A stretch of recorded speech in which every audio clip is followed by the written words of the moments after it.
So we're back with Pop Culture Pastors Hour, and woohoo, and yeah, so we are excited to kind of do our first non-Andor one, I guess it would be, That's and right. yeah, so we've got a good number that we're kicking around for some things this summer, but we're going to start today with a movie that came out in 2006, I think it was. Yep.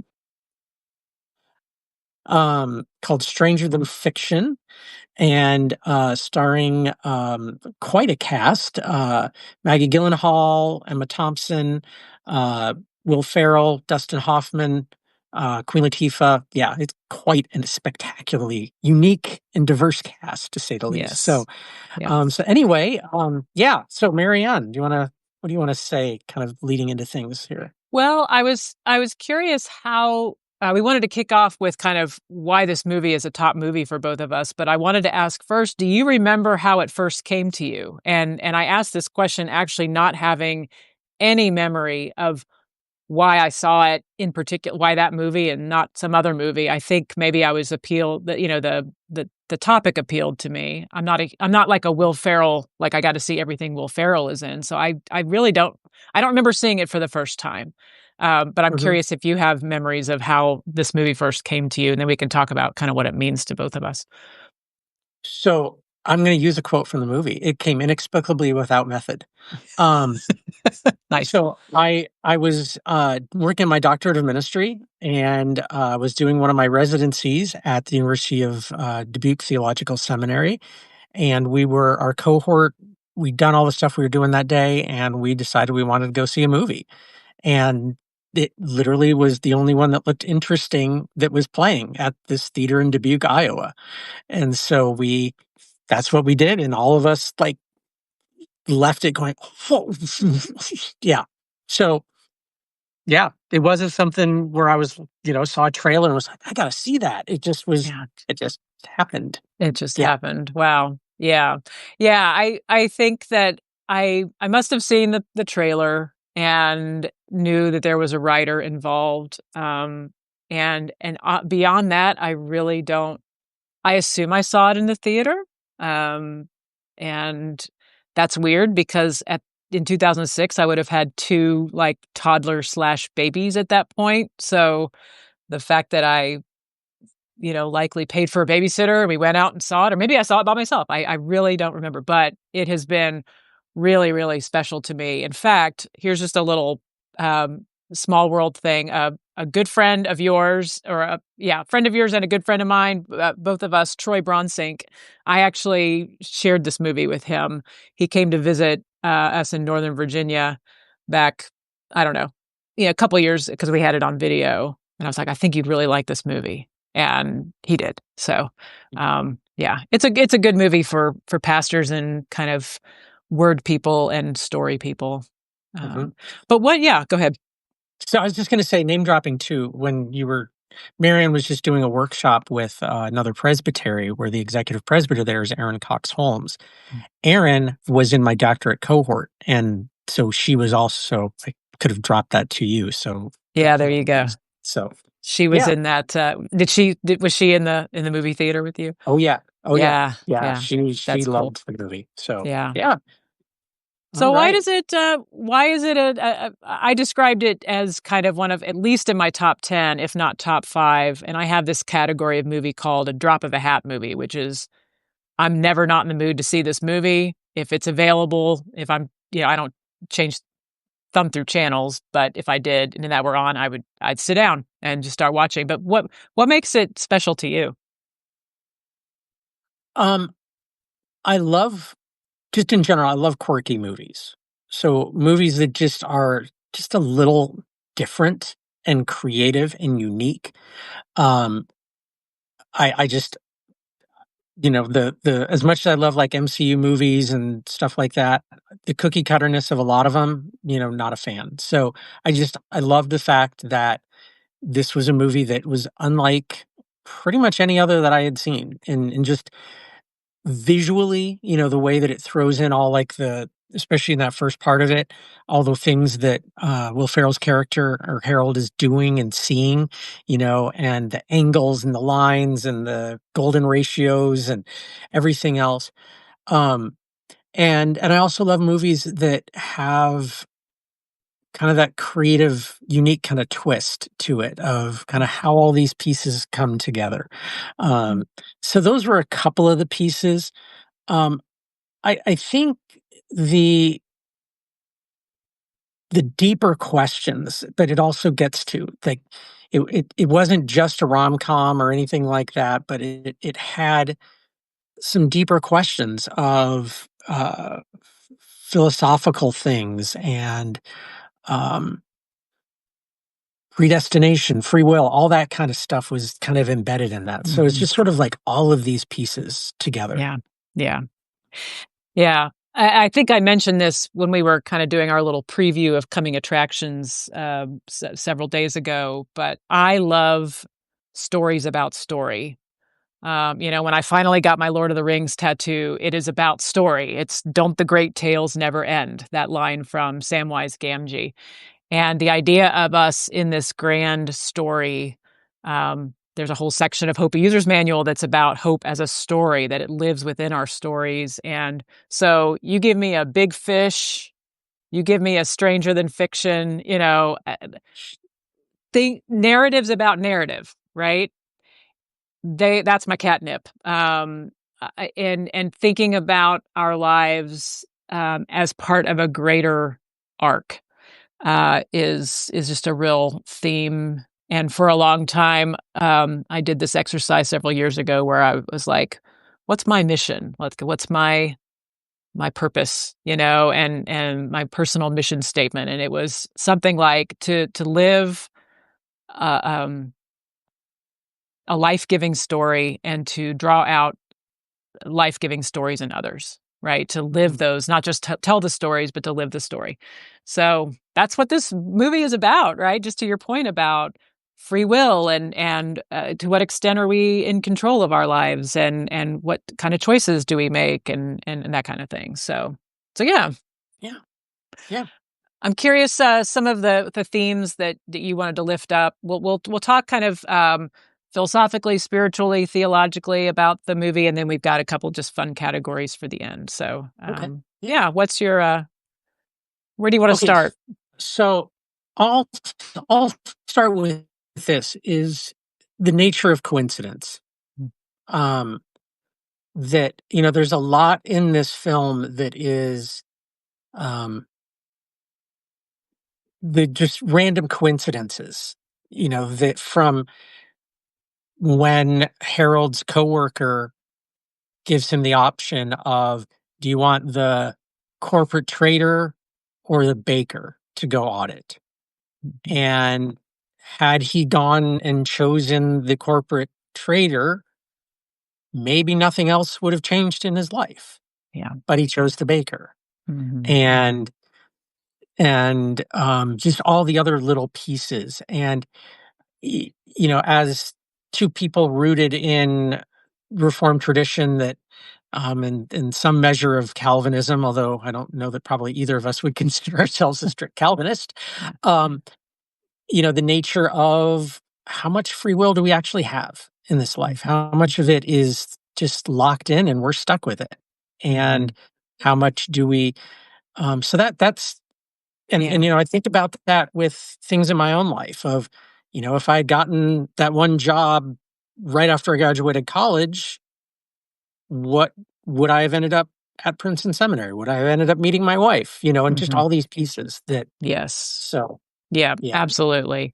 Yeah, to what extent are we maybe not victims, but captive to our circumstances, and to what extent do we make things happen? And that's a very potent question for in our American context, where we like to think it's all up to us, right? And this kind of blows that apart. And I just realized, we shouldn't presume that everyone who's tuning in has seen this movie. We hope that you have, and we hope that you will if you Spoiler haven't. alerts, lots of But them. yeah, but we should say, in a nutshell, the movie is about a real live IRS agent named Harold Crick, who suddenly hears a voice narrating his life. And it's not that he's hearing voices talking to him, the voice is talking about him. And we come to find out this is in the first 10 minutes, so no spoilers. Although if you're listening, you're going to get tons of spoilers in this conversation. But he finds out from this narrator that he's going to die. Like that's where this story is headed. And not just like a we're all going to die, but in a, I think, well, what is the line? Little did he know that this seemingly insignificant act, to your point about circumstance and coincidence, right, would lead to his death. And that's when he's really like, okay, this is not just an annoyance. I have to find out what's going on here. So yeah, at some point he's kind of just going along and just living his life, and maybe he's just learned to accept that this is, you know, narrating his life. But then when that happens, he's like, I need to do something, and that spurs him to action. So Mhm, yeah, mhm.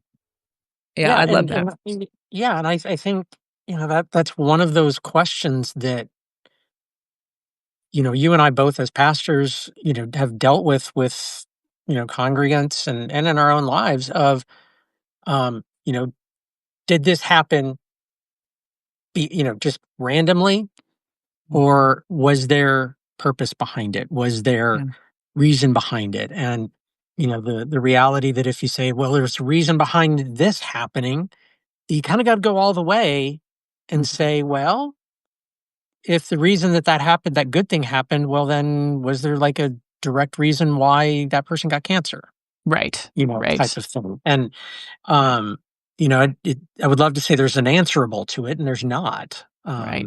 Yeah, So, yeah, and I think you have that. I mean, you have that moment late in the movie where the Emma Thompson character, who's the author, realizes that she has written this book, and there's a real person that presumably is going to or will. I mean, she wants to kill off this character for a narrative purpose because it's very beautiful and poetic and ironic, Um, but the stakes are really low. I mean, you can write fiction and whatever, but the stakes are really high here because this is an actual person, and the movie doesn't try to explain that. How does that mm, work? That this person really exists, and you're writing a piece of fiction, and that's fine. I'm really glad it doesn't try to figure that out. But when the stakes are high enough that we're dealing with real people, those questions that you raised, Ed, really matter. Like, how do I understand my life? Is it just a bunch of near misses and random escapes? Is there a deity that's kind of directing every little thing? I kind of probably like you fall somewhere in the middle of like, I think that, um, I hope that there is a God that is in a big picture way helping us move towards greater wholeness and peace and justice and all the things that we preach on Sunday mornings. But the particulars of it feel pretty random sometimes. mhm, And mhm, we don't believe, even in the Reformed tradition, which we are both a part of, that has a very high view of the sovereignty of God. Um, I don't think we subscribe to the kind of puppet God that's sort of like directing every little thing. And so yeah, I think this idea of coincidence and how that works is an important theme in the mhm. movie. Yeah. So one of the questions that you asked was, should Harold? I don't know if we want to go straight here, but you know, Karen Eiffel is the author, and she writes tragedies. And once he discovers who she is and that this is the kind of book that she writes, um, he has this choice. He ends up with this choice. Is he going to let her finish the story the way she wants to tell it, which means he will die. He will go to his death. And do you want to just go there right? I mean, should he have died Sure. at the end? Yeah. Well, I love, and there was a comment made, about Dustin Hoffman's character, and I think that plays into this. There's he's not in a huge part of the movie, but he is a huge part of the movie as Yeah. sort of this guide and believing this craziness of this guy who shows up at his, university office. But there's the conversation where I'm reading it over here on my other screen here, saying, "You're asking me to knowingly face my death." And and Professor Hilbert's response is yes. Just Yeah. flat out, yes. Mhm. And yeah, like it's just that, a huge question of like, how would we live? Mhm. That whole thing of how would you live if you know the next day you are going to die no matter what, and um there's nothing you can do to change that. Right. Uh, Right. And and I think that's another reason why I loved this movie is as a former English major, like, the idea that someone would willingly give their life for a story, for the sake of a story, whew, that is right up there with English major alley, but also just, think about the life of Jesus, and that I don't know, did he give his life to further a set of philosophical principles? That just feels so cold, right? But the idea that you are in this story that asks something of you, that demands your all, um, that's that's worth giving your life to, right? Mhm, I've mhm, quoted many times the Harold Clark Goddard, the destiny of the world is determined not by the battles that are won and lost, but by the stories that we love and believe in.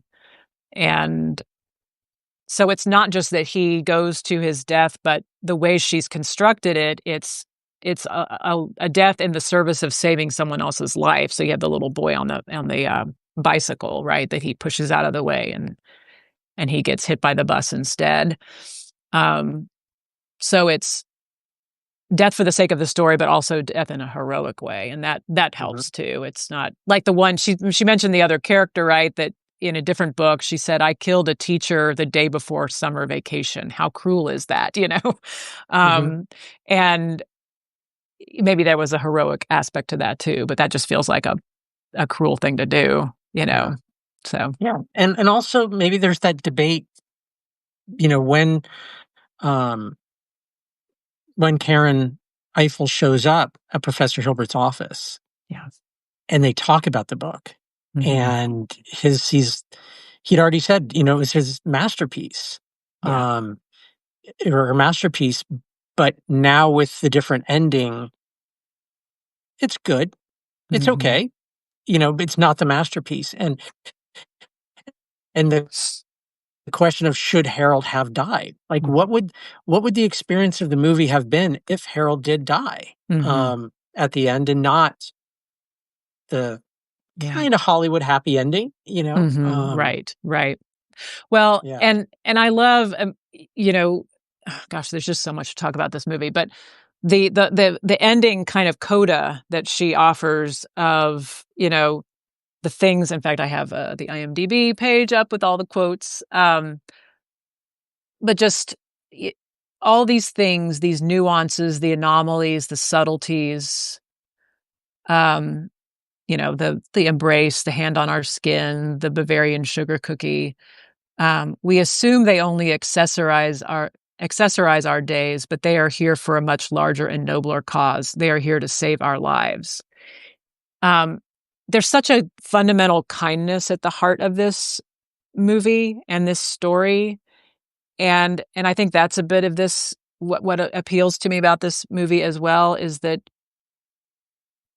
she doesn't like what's more important, good literature or the life of an actual kind human being who would be willing to give his life for the sake of this story? And as she says to Professor Hilbert, isn't that the kind of person that you would want to keep alive? So, so maybe it makes the novel not as good, but it makes the movie, I think, better. I mean, I'm trying to imagine, like, what do you think of the movie if he really does die at the end, Yeah. right? Yeesh. Yeah. That's rough, right? Yeah. So Yeah, and what does it make the world better? Does it yeah. make the world better that there is still a Harold Crick, Right, out right. there? Yeah, yeah, and that in some ways, he's just some random schmo, right? He's an IRS agent. He said, everybody hates me, because of what I do. He makes a joke in the movie about that. And he's just some random person. And so, on one hand, I mean, I think about the world we're in right now where it seems like so many people are just expendable. And this movie says, even this just random person who all his biggest desire in his life is to learn to play the guitar. Like, he doesn't want to solve world hunger or cure cancer or anything. He wants to learn the guitar. He'd like his life to be more musical. He is still worth saving because he's just a fundamentally decent person. And Mhm. that's just a great message and one worth, kind of reflecting on. And Well, I it kind of guess I pushes yeah. back against that great man theory, Yeah. that you need the great man who will come and save the day. Mhm. Um, and yeah, he's ordinary guy, Right, who right. brushes his teeth 62 times and, et Right, cetera, et right. cetera. Which, by the way, I mean, as I've gotten to be more conversant in neurodivergent kind of, I mean, he codes autistic in some really wonderful ways. I mean, the kind of rigidity and the rhythm and routine of his life of brushing a certain number of times and leaving at a certain time. That's a way that people can really routinize their lives and make things more manageable. But also, one of the questions in this movie is, why does the Maggie Gyllenhaal character, why is she attracted to him? And how does it make sense? Because she's this kind of free spirit who's not paying the taxes that go to the government, to the military. She's a baker. She's a law school dropout, all this stuff. And he's Harold Crick, and yet she is drawn to him. And I think part of it is because there's just no guile there. Even when he stumbles over his words, he's very genuine. And I think that's a really that's very appealing to be around people like that. There's no artifice. He's just who he is, and that's, yeah, again, someone worth keeping alive, but also somebody you'd want to get to know better. Mhm. And I really like Absolutely. that. Yeah. And on the note, so a little bit of personal stuff. One of the things that as to that attraction, like one of the questions you and I had put in there was, who do we identify with? Mhm. And I very identify with Harold. Yeah. um, in that, like, when you know, he saves X amount of time by doing that. Like, Mhm. that is how my brain thinks. Yeah. Like, I totally do that. And so there's a lot of resonance for me of, um, with Harold, um, and also a lot of resonance with my wife and my relationship because my Mhm. wife, Amy, is very much kind of free spirit. Mm. Um, she is not rigid. She is not, Mhm. routinized and scheduled and things of Mhm. that sort.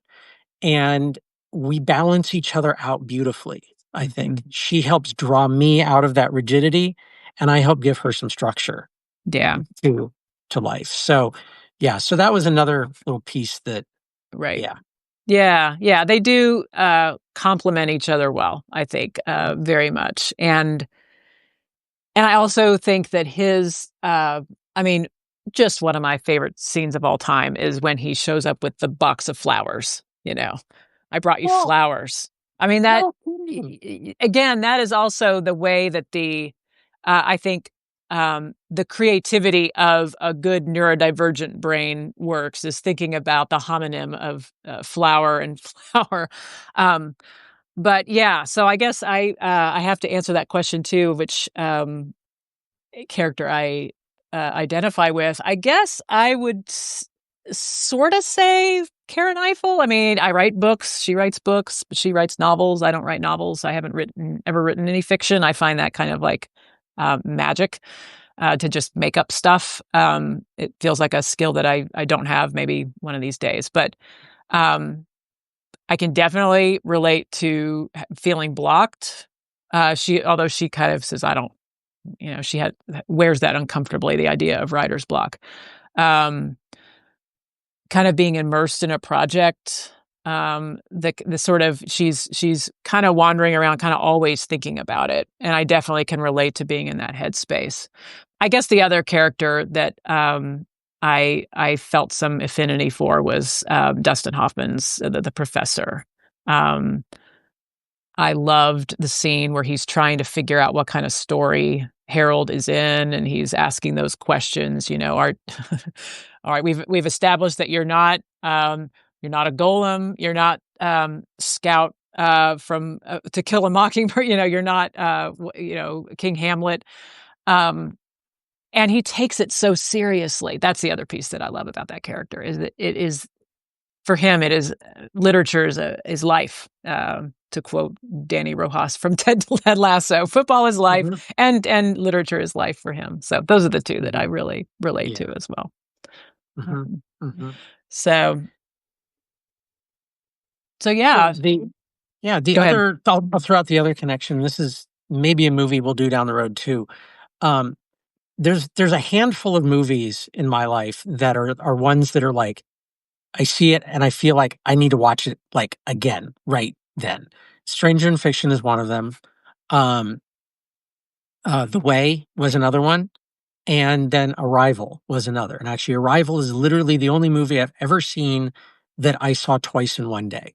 Mm, And I saw some resonance of, and this kind of goes to that question of how should Harold have died, of in Arrival, there is this question of, if you could see the quote in there is, if you could see your whole life from start to finish, would you change things? And despite knowing the journey and where it leads, I embrace it and I welcome every moment of it. And mm, without spoiling Arrival, if you have not seen it, there's some real deep significance to those two quotes of how that movie goes. But I felt a little bit of that when Harold was given the opportunity to read the book.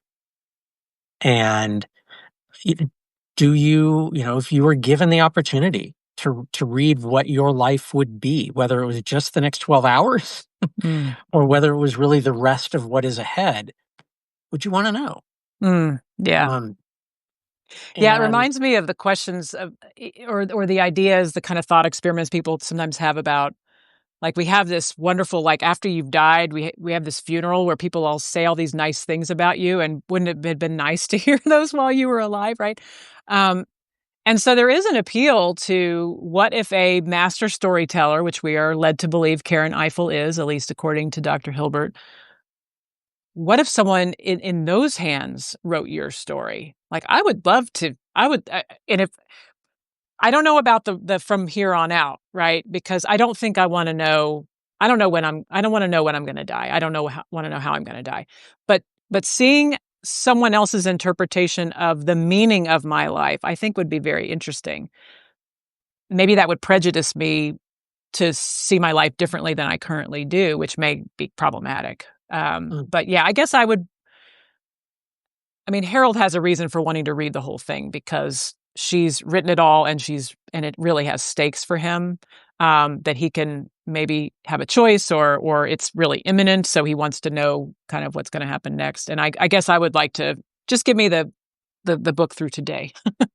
yeah. But I don't know. How about you? Would you want to read it? So I was actually talking with one of my daughters about this because she's the only one of our kids who's seen the movie.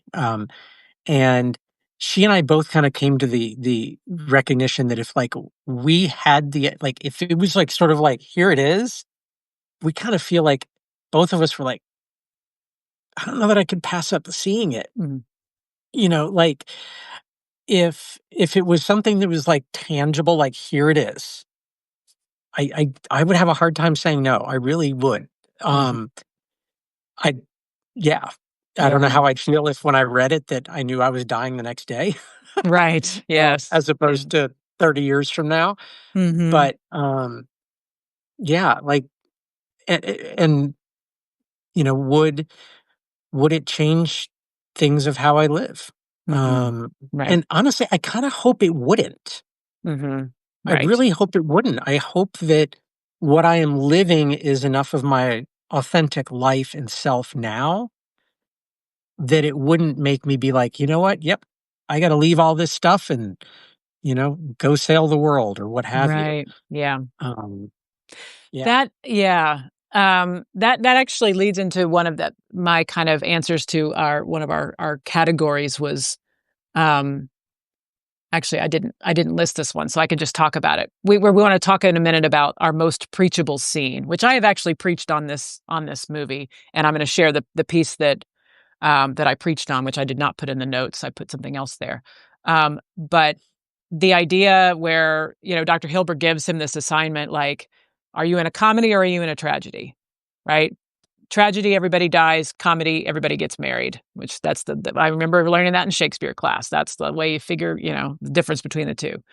And, and then he goes around with a little tally book. And I mean, I've preached on this scene before of like, we do that sometimes. We're like, well, this happened and it was not good for me, and this happens and it was good for me, and sort of trying to tally up our lives. And my point in that sermon was like, we don't live in a comedy or a tragedy if we're living within or in the kind of world of the gospel.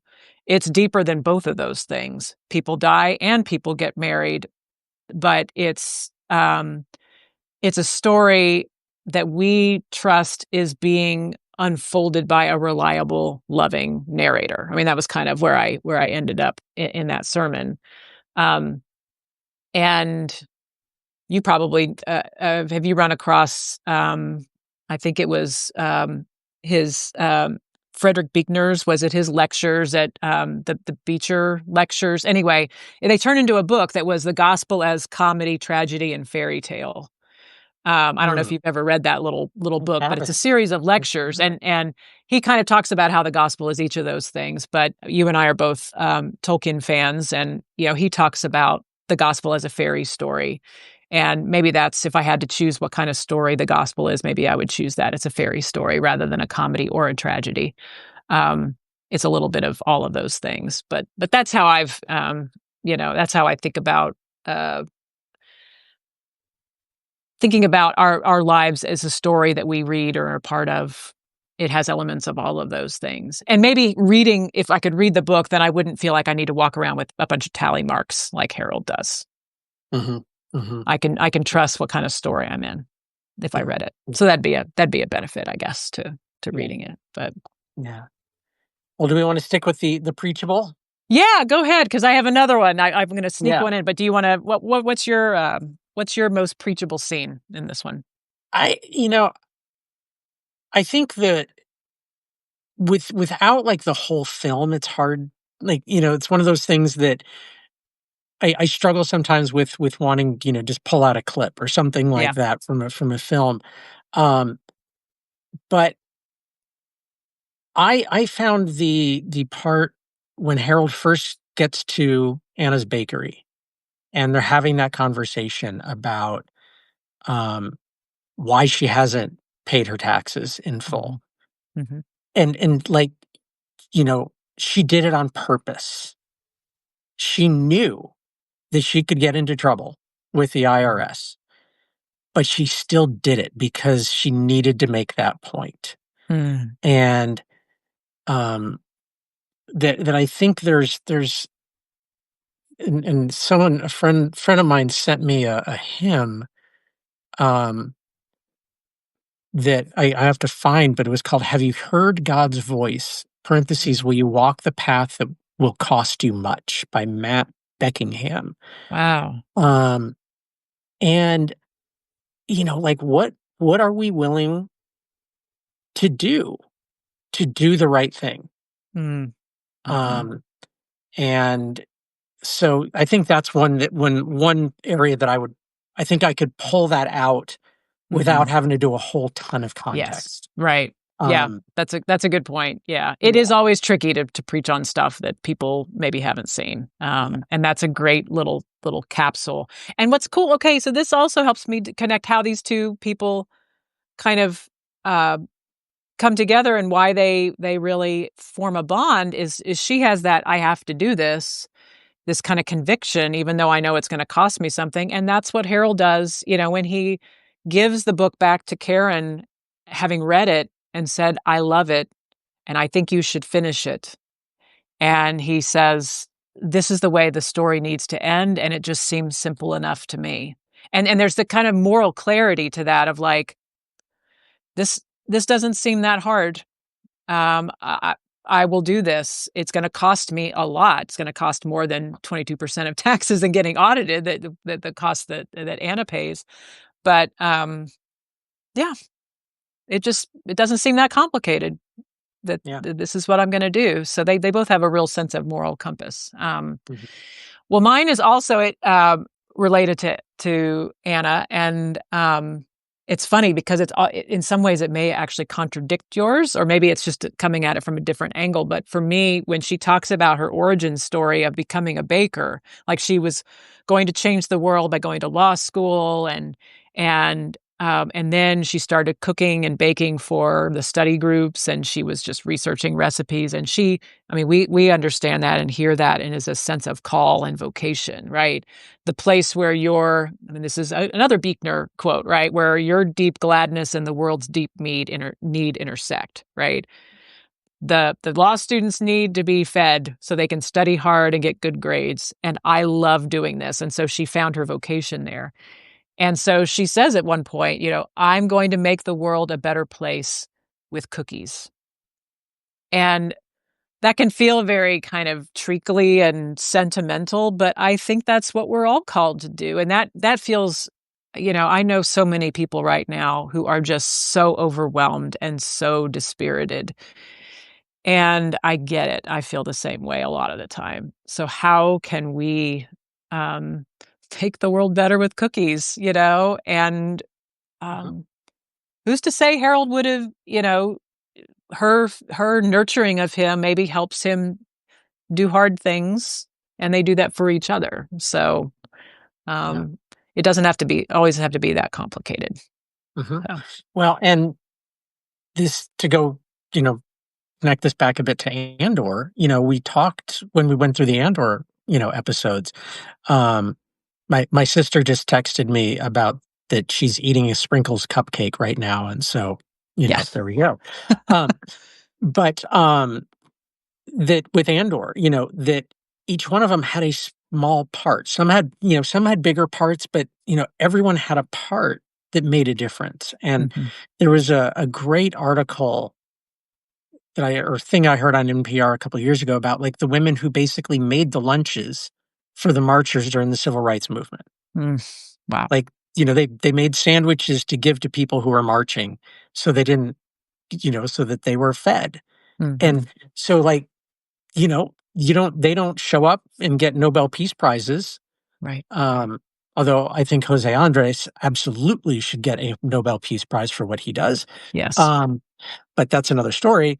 So, but yeah, she can make the world better with cookies. Mhm. Um, Yeah. and yeah, And Donna, you've been putting some beautiful comments in the sort of chat here, and I think there's even a scene where Anna takes one of the, or maybe Anna, she takes one of the cookies and actually breaks it, right near the end. I think, I don't know. Maybe she breaks it off and she feeds some to Harold because he's like laid up in the hospital with these terrible injuries after almost dying.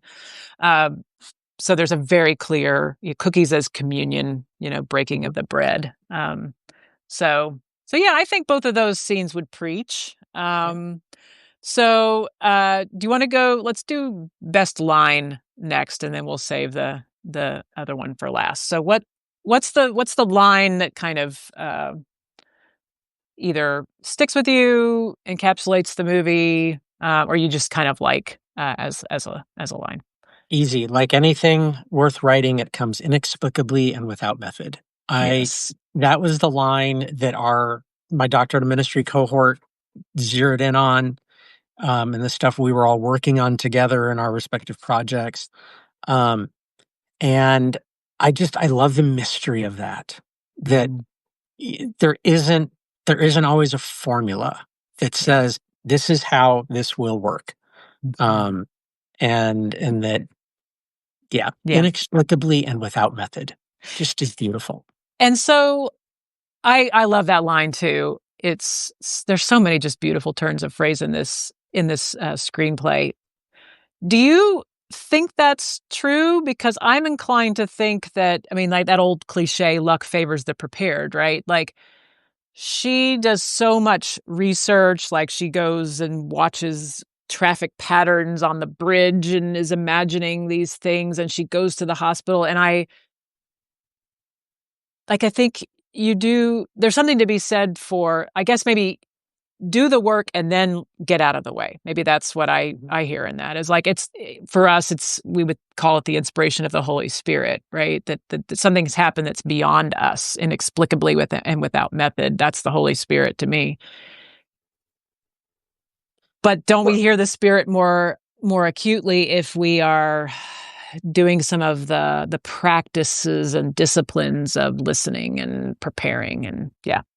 So I'd put it as a both and. Like yeah. that is so as a photographer, one of the things that, if when I go out, say, with Scout for early morning, um, I have to go prepared with with my camera. Like I have to have a battery in it. I have to have the memory card in it. Um, I have to be walking with my eyes up and not just looking at my phone. Hmm. Um, and I have to have my heart prepped for what I'm going to be looking for. So I think there is that method, but there isn't like this locked in, it's A, B, C, D, E every single time. Hmm. And I think like with Karen, she's doing those things, but I don't know that she would necessarily say that she had like a really clear cut method Hmm. of Yeah. how her writing came, but she kind of tilled the soil that Yeah. allowed those moments to come. Hmm. Yeah. I think that's well said. I love hearing about your creative process, because that photography is another art form that, like fiction, just is a way of seeing the world that is really very precious. So, gosh, I think that I want to. I mean, I guess I'll maybe just maybe this is a way of cheating or getting us into the next category, which we brought this up last time of, if you had to get a tattoo, an Andor tattoo in our previous series, but, for this one, I really love the line. I mean, I have to just name check the line where Hilbert says, dramatic irony will F you every time. I just think that's funny. I like any kind of literary related material in this. It is really nice. But my favorite line, probably of the movie, leads into my tattoo. I'm not going to get this tattoo, but if I had to, this is what it would be. But the idea where, he says, "Hey, Harold, you can do whatever you want now with your life." This is Dr. Hilbert. You could go just do nothing but eat pancakes all day. And Harold's like, "How can you compare my life to pancake? How can that be the same?" And I'm sure it's in this because I want to get it exactly right. Oh, it's not on this, okay, so I'll have to paraphrase because it's not on IMDb. I think the answer to that question is inextricably linked to the quality of the life being lived and, of course, the quality of the pancakes, right? Um, and so I'd get a little stack of pancakes as my tattoo, but, I think that there is such, uh, sharp and clever wisdom in that, right? That there is, that the simple things uh, become really profound. It's kind of that idea of the sacred ordinary. And also, yeah, there have been times when I just feel like I'm kind of sleepwalking through life and not really making the most of this existence. And I think that idea really snaps him out of his, I just want to keep on existing, brushing my teeth, whatever, 76 times. And it breaks something open in him. It's also just a really great line. So, Yeah. Yeah. how about you? Do you have a tattoo I, I idea for would this one? I don't know that it would be an object. I think it would be that same quote of like anything worth writing, it came inexplicably and without method. I would probably vary it a little bit. But um I just that captures a lot of kind of how I've come to in my life right now Mhm. of being willing to live in mystery and wonder. and not as much the predictable that I think by default wants life to be predictable. It wants Mhm. it to be everything's in its place, and Yeah. life Yeah. doesn't do that. Yeah. Yes, Yeah. Donna, it would be an ugly tattoo. I totally agree with you. Right. Um, And a stack of pancakes would also be extremely strange. Well, and I mhm, guess we have an obvious answer because at the end on that cast of that Harold is wearing, Anna draws a watch with a little yeah, happy, smiley face on the face, and so maybe there's something in that. And that's another, I think, theme in this movie that I find really resonant in a lot of works that I find myself drawn to is just the idea of time. Right, mhm, and the fungibility of time, sometimes time is very precise and sometimes time is very, nebulous and moves slowly, and I love that line where Harold says, "I can't die, it's just really not good timing for me right now." Like, it's just not a good time for that. Like, he's finally gotten his life together, mhm, Um, and so, yeah, the time we have left, and as Donna said, that wonderful moment with Dr. Hilbert, who's like, "Go live the life you've always wanted."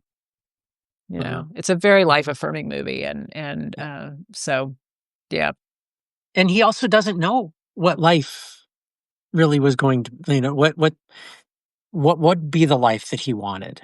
yeah, And there was a comment, I think it was Donna who also put that in there, of like, you know, once Harold began to engage really with another person, he mhm, began to experience something, yeah, experience life in a bigger way. And I love the contrast when I rewatched it a couple days ago. I love the contrast between Harold's apartment and Anna's house. mhm, That Harold's just got this very drab, white, brown, no nothing.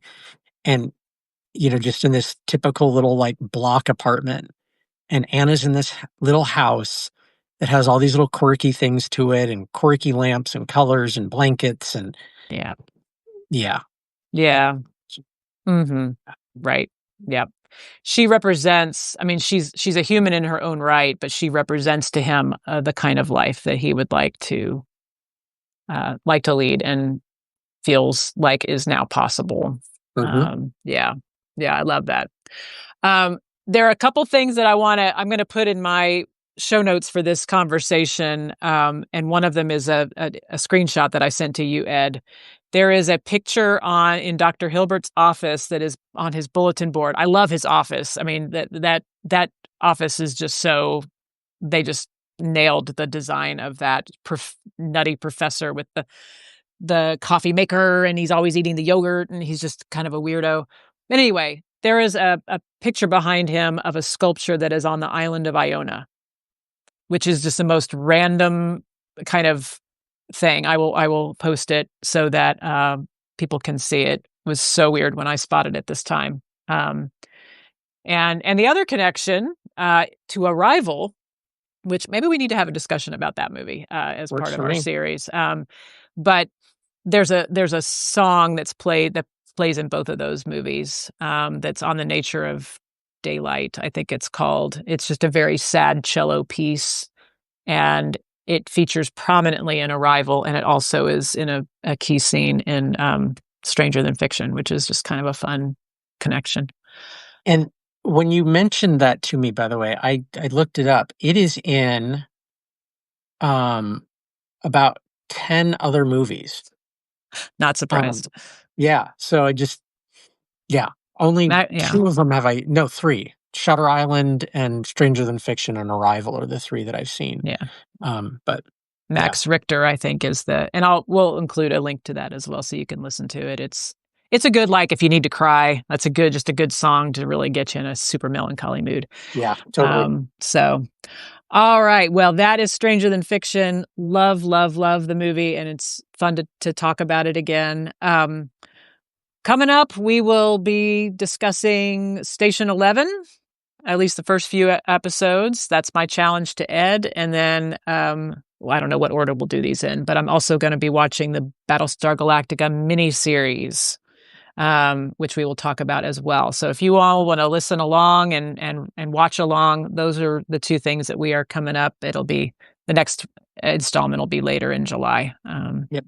So We may throw a rival in there somewhere as well. yeah, One let's do. one other quick note that we didn't really touch on and would be just this would be a whole other discussion, but the names of the characters Oh are yeah. so huge in Mm. this, of because they're all tied to mathematicians, scientists, engineers, artists, you know, Crick, yes. Crick, uh-huh. Yeah. Okay, yeah. So Crick, Pascal, Anna Blaise Pascal. Pascal, Mhm. uh, Eiffel, um, Gustav Eiffel, Mm. MC Escher, Penny, Yes, Queen the Queen Latifah's Latifah character. character, yep. And IMDb has a whole bunch of others of like um, the uh, the doctor, the psychologist with the vacay and Oh, yes, Tom uh, Hulce, Tom Hulce plays that character, yeah, so fun. was t- t- t- I'm trying. I missed that. I can't finding that one, but the bus line was called Mercator Bus Oh, Lines. wow, Um, Jules Hilbert, David Hilbert was a German mathematician. amazing. Um, like all of these, and they also threw in that you have Dave, who they said, well, maybe it's from 2001. Yes! Is Dave the So, one that wants to go to space camp?